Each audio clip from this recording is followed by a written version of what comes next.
हो सकता है उनका अपना कुछ ये रहेगा, नीचे अभी इलेक्शन आ रहे हैं, अपना एक सीट सिक्योर करना होगा, उसलिए गए होंगे। तो किसी के जाने न जाने से हमको फर्क नहीं पड़ता है, हम हमारे आइडियोलॉजी पे कायम हैं।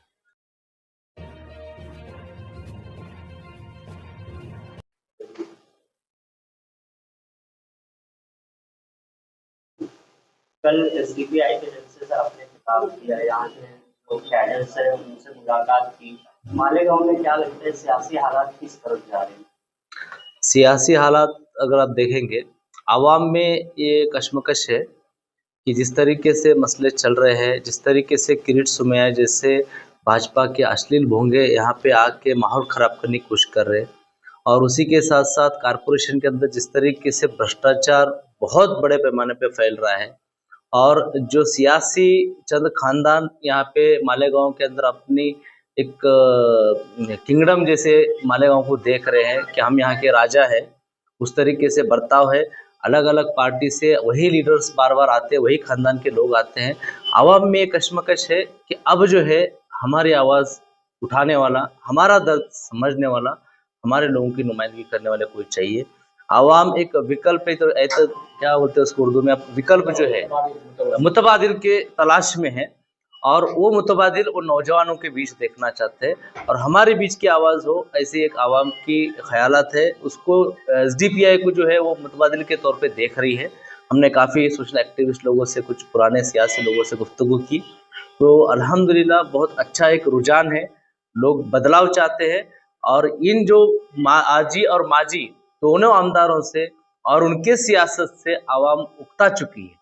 और आज हम लोग आने वाले वक्त में जो है बुनकर और जो मजदूर लोग हैं उन लोगों को नुमाइंदगी बड़े पैमाने पे हम लोग देने जा रहे हैं, ताकि उनके मसलों को एड्रेस किया जा सके, उनके मसलों के बारे में आवाज़ उठाई जा सके।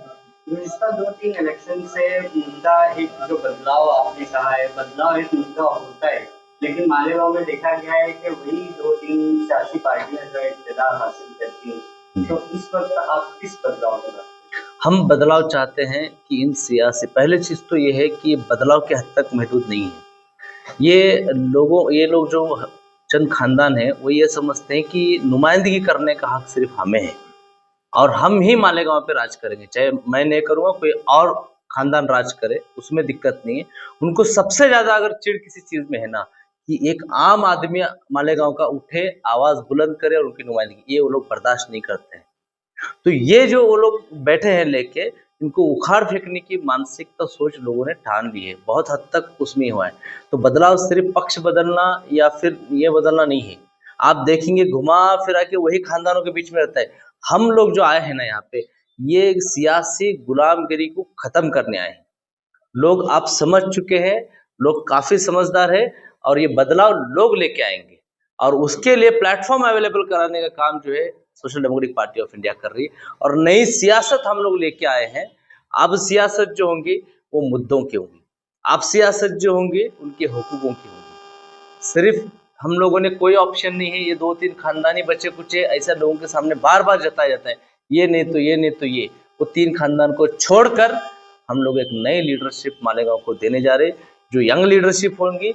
हम लोग ज़्यादातर जो है नौजवानों को इनकरेज करेंगे, आइए और इस सियासत की भागदौड़ संभालिए, और एसडीपीआई जो है ऐसे ही नौजवानों को प्लेटफॉर्म अवेलेबल करा के दे रही है। ऐसे ही कुछ मुद्दे आपके असेंबली इलेक्शन के वक्त भी थे, लेकिन उस वक्त जो है आपके कैंडिडेट को बहुत कम वोट मिले जी, तो क्या रीजन? असल में ऐसा है कि आप जो कह रहे हैं कि बहुत कम वोट मिली, कम इस एतबार से नहीं थी कि आपने रिजल्ट देखा है मालेगांव असेंबली हल्के का। यही जो वोट थी सिर्फ 162 वोट से जो है मालेगांव शहर का असेंबली इलेक्शन का रिजल्ट का फैसला हुआ। तो अगर हमारे कैंडिडेट को इतनी भी वोट मिली वो हमारे लिए काफ़ी है, और हम उसको कम नहीं मानते।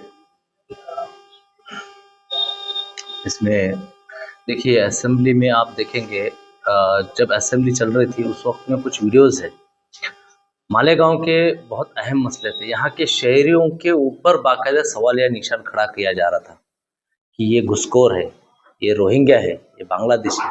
उस वक्त में जिस तरीके से असेंबली यहाँ के लोगों ने चुन के आपको असेंबली में भेजा था, आपका काम था कि आप पुरजोर तरीके से लड़ते, लेकिन हमारे स्टेट लेवल पे जो है ना, हमारे मुफ्ती साहब कहीं नजर आते हैं ना, तो वो शिंदे साहब के अतराफ में आजू बाजू नजर आते हैं, कहीं गृह प्रवेश में जाएंगे ये ना, लेकिन आवाम के मुद्दों को पुख्तगी के साथ में उठाते हुए नजर नहीं आते। यही आप देखेंगे, एक जगह तो नीतीश राणे ने उनके सामने उन लोगों के क्या था, मजाक भी ले लिया था। ये जो है, ये हमारी हतबलता दिखाता है।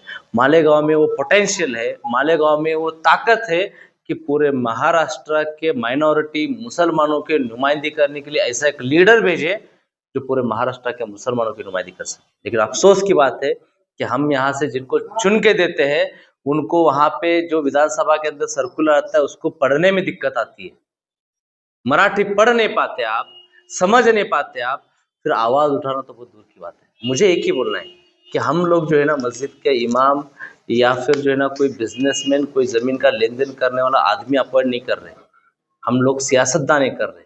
आपको हमें लीडर ऐसा चुनना चाहिए जो हमारे दर्द को समझे, हमारे मसलों को समझे, जो हमारी बात रखे। क्योंकि आए दिन हम देखते हैं कि शरीयत में मदाखलत करने की बात हो रही है, हिंदू मुस्लिम किया जा रहा है, मुसलमानों के आर्थिक बहिष्कार की बात की जा रही है।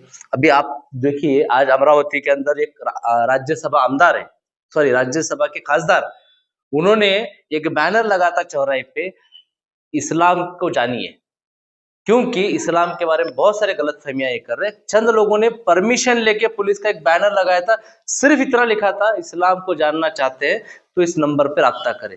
उसके ऊपर वहां के खासदार ने राज्यसभा के इतना बवाल किया, न्यूज आई है बाकायदा कि ये आतंकवादी हो सकते हैं, ये हो सकते हैं। मतलब ये बात है कि आज जो है मुस्लिम होना गुनाह हो चुका है। और इसके ताल्लुक से जो है ना, ये उर्दू नाम वाले जो मुसलमान नेता लोग हैं, ये उर्दू नाम वाले जो एमएलए भरे पड़े हैं महाराष्ट्र में, ये मुसलमानों के मसलों को रखने में काफी नहीं है, वो लोग कमजोर है, उनके अंदर डर है। इसीलिए आप देखेंगे कई मरतबा कुछ लोग स्टेटमेंट देते हैं औरंगजेब उनके बारे में, फिर बाद में आते माफी मांगते हैं। कई मरतबा माफी मांग चुके, ये माफी वीरों को भी शायद पीछे छोड़ देंगे सावरकर उनको। तो ऐसे माफी वीरों की मालेगांव को जरूरत नहीं है, ऐसे नुमाइंदों की जरूरत नहीं। मालेगांव के लिए वो आवाज चाहिए जो पुख्तगी की बात करे, समझ के कानून को बात करे और हुकूक और इंसाफ की बात के लिए लड़ने वाला नेता चाहिए। आपने कहा मुसलमान होना जुर्म हो गया है हिंदुस्तान में, लेकिन मुसलमानों के नाम पर जो पार्टियां बनी हुई है, मुख्तलिफ पार्टियां हैं, सब एक साथ आकर क्यों नहीं काम करते? देखिए, ये सब सोचने के लिए और गुमान करने के लिए बहुत अच्छा लगता है, लेकिन हर सियासी पार्टी जो है किसी न किसी एक की इक्तदारी में है, वो अपना घर चलाना चाहता है, अपनी पार्टी मजबूत करना चाहता है। यहाँ पे आप देखिए, भाजपा एक आइडियोलॉजिकल पॉलिटिकल पार्टी, एक सोच है भाजपा की। मुझे बताइए, एक पॉलिटिकल पार्टी बताइए एसडीपीआई के अलावा जो शख्सियत परस्ती या किसी खानदान की पार्टी नहीं है, लेकिन अक्सरियत में पार्टियां जो है वो नेतागिरी होती है। तो वो लोग, हर पार्टी ये समझती है कि मेरा ही पार्टी मजबूत हो, वो ये नहीं सोचते हैं कि मुसलमानों की सियासी नुमाइंदगी मजबूत होने के बारे में किसी का नहीं है। लेकिन ये हम हमेशा कोशिश में रहते हैं और हमेशा हम लोग रेडी रहते हैं कि इकट्ठा आ जाओ और आप मजलूमों के लिए, मुसलमानों के लिए, माइनॉरिटी के लिए आवाज उठाओ। और लेकिन एसडीपीआई जो है एक मुस्लिम पॉलिटिकल पार्टी नहीं है। मैं आपको क्लियर बताते चलूं, एसडीपीआई जो है ना, हर यहाँ के शहरियों की पार्टी है, जो यहाँ के कॉन्स्टिट्यूशन में इसमें यकीन रखते हैं। कल को अगर यहाँ पे कोई जाति धर्म का लोग आता है, उस पर नाइंसाफी तो सबसे पहले एसडीपीआई रहेगी। हाँ, लेकिन जब मसले और प्रॉब्लम की बात आती है किसी समाज के हिसाब से, तो सबसे ज्यादा मजलूम और जुल्म ज्यादती अगर किसी पे हो रही तो मुसलमानों पे हो रही है। तो हमारा भी फर्ज बनता है कि मुस्लिम समाज के लिए आवाज उठाए। जल्द ही मालेगांव शहर में कॉर्पोरेशन के चुनाव होने वाले, किन मुद्दों के साथ आप मैदान में आएंगे? देखिए, बेसिक जो कारपोरेशन होती है, कारपोरेशन का रोल जो होता है ना, वो हेल्थ, उसके बाद में रास्ते, उसके बाद में एजुकेशन, बेसिक इंफ्रास्ट्रक्चर को होता है। आप देखिए, हेल्थ के ताल्लुक से एक आम गरीब इंसान अगर कहीं इलाज कराना चाहता है, मालेगांव के कौन से हॉस्पिटल में जाएगा? कारपोरेशन के 3 हॉस्पिटल है, एक अंडर कंस्ट्रक्शन बोले, अपने रिबिल्ड करने का बोले, दोनों जगह पे भ्रष्टाचार हुआ है, वो बंद है। बचा एक अंसारी हॉस्पिटल, क्या नाम उसका? हारून अंसारी। सिवाय सर्दी खांसी की कौन सी दवाई मिलती है वहां पे? क्यों यहाँ पे इंसान नहीं रहते? इनकी जान की कीमत नहीं है, टैक्स नहीं लेते आप लोग, इंसान ही नहीं समझा जाता है, क्योंकि मुस्लिम बहुल बस्ती है ना। अच्छा, इसकी फिक्र जो है ना हमारे यहाँ के राजनेताओं को भी नहीं है, क्योंकि उनका इलाज अच्छे से होता है, उनके पास पैसे है, शिंदे साहब है, कुछ लोग तो अजीत पवार साहब के गोद में जाके बैठने वाले थे, लेकिन मालेगांव में नहीं चलेगा गुलाबी पार्टी, इसके लिए अभी इस्लाम के नाम पे पार्टी खोले हुए हैं, इनको कोई नहीं फर्क पड़ने वाला है। ये हेल्थ इंफ्रास्ट्रक्चर, हेल्थ में यहाँ के कॉर्पोरेशन फेल है, यहाँ के कॉर्पोरेटर्स फेल हो चुके हैं। सेकंड, दूसरा जो ये होता है एजुकेशन के ताल्लुक से, यहाँ की आबादी कम होती है कि बढ़ जाती है?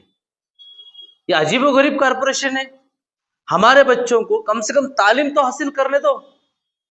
आपने 6-7 स्कूल बंद कर दिया, आपने मजाक बना के रखा हुआ है। हमारे मुस्तकबिल को जो है ना ये अंधेरे में ढकेलना चाहते हैं। ना एजुकेशन है, ना हेल्थ है, रोड की तो बात करना ही नहीं हम लोग। यहाँ के महानगर पालिका के इंजीनियरों को मैं सैल्यूट करता हूँ, इतने अच्छे डिजाइनर मैंने कहीं नहीं देखा। ऐसा ऊपर नीचे ये वैसा लगता है इंजीनियर बनाए क्या, उनको डिजाइनर बनाए हैं। कहीं रोड ऊपर, कहीं अभी नए नए रोड बने सीमेंट कंक्रीट के, वो ड्रेनेज का कहीं एकदम ऊपर खंबे के जैसा आया है, कहीं नीचे गड्ढे के जैसा। अजीब व गरीब है। ये सब चीजें बर्दाश्त की जाती है क्योंकि यहाँ की जो नुमाइंदे है, कॉर्पोरेटर है, सब सेट है। तो ये जो सब सेट वाला मामला है ये खत्म करना है। हेल्थ नहीं है, एजुकेशन नहीं है, रास्ते नहीं है, थोड़ा बहुत ड्रेनेज का था। इन सियासी लोगों को, चाहे वो पुराने हो या अभी के हो, इन लोगों का आवाम का पैसा खा खा के काफी नहीं हुआ, इसलिए अभी ड्रेनेज का भी पैसा खाए, कम से कम उसके तो बख्श देते हैं। मतलब ड्रेनेज सिस्टम भी नहीं है। यहाँ मजदूर रहते हैं, यहाँ पे मजदूरों के लिए स्कीम्स होना चाहिए था, उनके हेल्थ चाहिए था, उनके बच्चों को फ्री एजुकेशन चाहिए था, उनके रिहाइश का होम इसके लिए होना चाहिए था। कुछ नहीं है वेलफेयर स्कीम्स कॉर्पोरेशन में। तो ये बेसिक कॉर्पोरेशन के मुद्दे। पानी तभी दे दो पीने के लिए, इंसान रहते कैसा पानी मिलता है। मैं तो चाहता हूँ एक बार जो ना हमारे कार्यकर्ताओं से मैंने गुजारिश किया हूँ, वो जो पानी आता है ना काला पानी, वो कभी ले जाके दे दो वो म्युनिसिपल कमिश्नर को। ये जो जितना भी तहस नहस हुआ है ना इस शहर का, कौन जिम्मेदार है? ये चंद खानदान जिम्मेदार है जो सियासत में है, चाहे वो अभी इक्तिदार में हो या पहले इक्तिदार में थे, ये सब इसके मुजरिम है। तो इसीलिए हम लोग ये सियासत को बदलने के लिए आए हुए हैं। हाल ही में सीपीआई मालेगांव के एक अहम ग्रुप ने पार्टी छोड़ी, तो कौन? राहिल हनी। हाँ। और उनका ऐसा कहना है कि पार्टी के कुछ इंटरनल डिफरेंसेस की वजह से या पार्टी की जो डेमोक्रेसी है उसको अगर पार्टी के लोग फॉलो नहीं कर रहे तो इस बेसिस पर उन्होंने पार्टी छोड़ी। इसमें देखिए उनके एलिगेशन क्या है उससे नहीं मतलब, लेकिन जहाँ तक पार्टी डेमोक्रेसी, मेरे ख्याल से कौन से पार्टी में गए हो? समाजवादी। वो पार्टी जिनका जब से बनी है तब से वही खानदान रूल कर रहा है। कौन है अभी? अखिलेश यादव। उसके पहले कौन थे? मुलायम सिंह यादव। गलती से चाचा आने की कोशिश किए तो उनको ढकेल के बाहर दिया गया। वो अगर डेमोक्रेसी की बात करेंगे तो क्या बात कर रहे हैं? पार्टी इंटरनल डेमोक्रेसी कौन बात कर रहे हैं? कौन से पार्टी में? हाँ। और आइडियोलॉजी की जहां तक सवाल है, क्या फतेहपुर मस्जिद के ऊपर हिंदुस्तान के आवाम ने नहीं देखा कि वो मस्जिद के अंदर जो है दरगाह थी, मस्जिद थी, उसको तोड़ने के लिए समाजवादी के नेता लोग जो है अंदर आंदोलन छेड़े थे, जहां मस्जिद तोड़ी गई। चंद महीने पहले की बात है। तब कहाँ था आपका समाजवाद? उतना ही नहीं, योगी के स्टेज के ऊपर जो बंदा ये बोल रहा था कि मुसलमान औरतों को कब्रों से निकाल के उनका रेप करना चाहिए, ऐसे इंसान को जो है इन्होंने बड़ा सत्कार लेके अखिलेश यादव ने अपने पार्टी में शामिल करके लिया। और मुसलमानों की नुमाइंदगी जो है समाजवादी नहीं करती। ये बेहतर है, क्योंकि जितने मर्तबा अबू आसिम आजमी साहब ने माफी मांगी है ना, वो माफी वीरों का हमारा समाज नहीं है। हम जो बोलते हैं ना थाम रहते हैं। तो ये सब इंटरनल डेमोक्रेसी नहीं हो सकता है, उनका अपना कुछ ये रहेगा। नीचे अभी इलेक्शन आ रहे हैं, अपना एक सीट सिक्योर करना होगा, उसलिए गए होंगे। तो क्या ये पावर के लिए पार्टी शिफ्ट नहीं, वो नहीं पता है, हमें इतना मालूम है हमने कुछ उनको चीजें सिखाई हुई है। हो सकता है वहां जाके वो इम्प्लीमेंट करे तो अच्छा है, समाजवादी भी आगे बढ़े तो हमारे लिए खुशी की बात है कि अच्छी चीजें सीखना चाहिए। लेकिन सिखाने जैसा और हमारे से सीखने जैसी बहुत कुछ चीजें हैं। हमको अच्छा है, हम बढ़ते हैं आगे, ये करते हैं। जो आइडियोलॉजी सोच लेके हम लोग चढ़े, अगर समाजवादी के अंदर वो आ जाता है, वो होने वाली बात तो है नहीं, लेकिन उनको मुबारक हो वो चीजों को, उससे पार्टी को फर्क नहीं पड़ता। मैं आपको बोलता चलूं कि वक्फ अमेंडमेंट बिल के अपोज के लिए जितना एसडीपीआई ने आंदोलन छेड़ा ना, वक्फ बिल आने के पहले बाद में, वो चलते हमारे नेशनल प्रेसिडेंट जो ना जेल के अंदर मोदी गवर्नमेंट ने डाला, बहुत सारे लोगों को ईडी के चक्करों में डाला है। हमारे प्रेसिडेंट ने किस लिए डाला? वक्फ के चलते। नेशनल प्रेसिडेंट के जाने से हमारी पार्टी कमजोर नहीं गिरी। तो कोई भी हमारे पार्टी जो ना एक सोच लेके चल रही, आइडियोलॉजी लेके चल रही, कल को अगर मैं खत्म हो गया, मुझे खत्म भी किया गया, मुझे जेल में भी डाला गया, तो एसडीपीआई बंद नहीं गिरी, क्योंकि एसडीपीआई एक सोच है, किसी एक शख्स की, किसी एक खानदान की पार्टी नहीं है। तो किसी के जाने न जाने से हमको फर्क नहीं पड़ता है, हम हमारे आइडियोलॉजी पे कायम है। मालेगांव में लेकिन वो एक पार्टी का एक अहम चेहरा थे और उनकी वजह से काफी पार्टी को मकबूलियत भी मिल रही थी। तो आने वाले इलेक्शन में उनके जाने की वजह से कोई फर्क पड़ेगा? देखिए, मकबूलियत जो है ना, वो पार्टी के आइडियोलॉजी को मिलती है, पार्टी की सोच को मिलती है, पार्टी के तरीक़ेकार को मिलता है। किसी इंसान के इंडिविजुअल कैपेसिटी की वजह से इतनी मकबूलियत नहीं आती। आज एसडीपीआई को लोग मानते हैं ना, वो मेरे वजह से नहीं मानते हैं, ना मज़हर उनके वजह से मानते हैं, ना अब्दुल्ला भाई उनकी वजह से। हमारा जो तरीक़ेकार है, हम जो सियासत लेके हिंदुस्तान में उतरे हैं ना, कि आवाम की बात करो, उनके मसलों की बात करो, और सोच, तरीक़ेकार, कैडर बेस सिस्टम, डिसिप्लिन, ये जो चीज़ें हैं ना, इससे मकबूलियत आती है। हाँ, हमने जैसे इसके पहले बताया कि हम लोग नीचे से लीडरशिप ऊपर उठाते हैं, और हम ना सिर्फ उतना, बहुत सारे लोगों को जो है एक लीडरशिप क्वालिटी हमने डेवलप किया है। लेकिन इंसान है, पॉलिटिकल सिनेरियो है, हर एक को इख्तियार है, वो अपने फ़ायदे के लिए, अपने इसके लिए किधर भी जा सकता है। तो उसको रोकने का, ये करने का हम लोग काम नहीं करते। उनको, जो भी लोग अगर जा रहे हैं, ऐसा बहुत जाने वाले लोग नहीं है, लेकिन अगर किसी इनफरादी इसके अंदर गए हैं या भेजे गए, वो एक अलग बात है। लेकिन वो वहाँ जहाँ भी जाएंगे ना, वो हमारे आइडियोलॉजी इम्प्लीमेंट करने की कोशिश करेंगे, इसकी हम उम्मीद करते हैं। ये काफी क्वेश्चन के कारपोरेशन इलेक्शन में उम्मीदवारी को लेकर आपका क्या, कितनी सीट्स पर इलेक्शन होंगे, क्या क्राइटेरिया होगा उम्मीदवारी के लिए? देखिए, हम लोग एक आइडियोलॉजिकल पार्टी होने की वजह से, और एक कैडर बेस्ड पॉलिटिकल पार्टी है, एक डिसिप्लिन है, एक सोच है, विजन है हमारे पास। हम आगे का मुस्तकबिल, आगे का मालेगांव क्या देखना चाहते हैं, हमने डिसाइड किया है। उसको मद्देनज़र रखते हुए हमारे बहुत सारे पार्टी के इंटरनल मीटिंग हुए हैं कि कहाँ से हम लोग लड़ना है, कौन से कैंडिडेट है, इसके बारे में बहुत सारी चर्चाएं हुई है। और तकरीबन 10 से 12 पैनल्स के ऊपर हमारा अब तक लड़ने का फाइनल हुआ है। और भी जगह से हमको प्रपोजल आए हैं, तकरीबन सारे वार्ड में हम लोग लड़ेंगे। वो प्रपोजल के ऊपर एक डिस्कशन चालू है कि कैसा क्या है। क्राइटेरिया ये है कि नुमाइंदगी आवाम की करने वाला बंदा चाहिए, उसके अंदर वो सलाहियत हो। ऐसा नहीं होना चाहिए कि वो कारपोरेशन में जा रहा है लेकिन उसको मराठी ही नहीं आती है, वो समझ ही नहीं पाता है, तो किस लिए नुमाइंदगी करने के लिए भेजे? फिर जुब्बा पहन के, सुरमा लगा के जाने के लिए आपको कारपोरेशन भेज रहे क्या? बिल्कुल नहीं। उनके मसलों को समझे, आवाम के मसलों को समझे, उनके दर्द को समझे, उनकी आवाज़ पुख्तगी से सामने रख सकते हैं। ऐसे लोगों को हम लोग जो है ना टिकट दे रहे हैं। बहुत सारे इच्छुक लोग हमारे पास आ रहे हैं, हम लोग उनको वेलकम कर रहे हैं, और इंशाल्लाह आप देखेंगे कि तकरीबन सारे पैनल्स पे हम लोग इलेक्शन लड़ेंगे। इसी के साथ इत्तेहाद का कोई रहा? अलायंस के ताल्लुक से हम लोगों को बहुत सारे लोगों ने अप्रोच किए हुए, और स्टेट लेवल पे बातचीत चल रही है, सिर्फ मालेगांव के नहीं। अभी कारपोरेशन इलेक्शन महाराष्ट्र में बहुत सारी जगह पे, और social democratic party of India तकरीबन 18 से 19 डिस्ट्रिक्ट में हम लोग काम करते हैं, और वहाँ पे उसको मद्देनजर रखते हैं, मुंबई कॉर्पोरेशन हो, पुणे कॉर्पोरेशन हो, औरंगाबाद हो, नांदेड़ हो, या फिर परभनी भी हो, बहुत सारे कॉर्पोरेशन में हमारा टाइप चल रहा है। जो नज़दीकी ख्यालात रखते हैं, बीजेपी और उनके अलायंस छोड़ के बाकी सारे पार्टियों के साथ में हम लोग जाने के लिए रेडी है,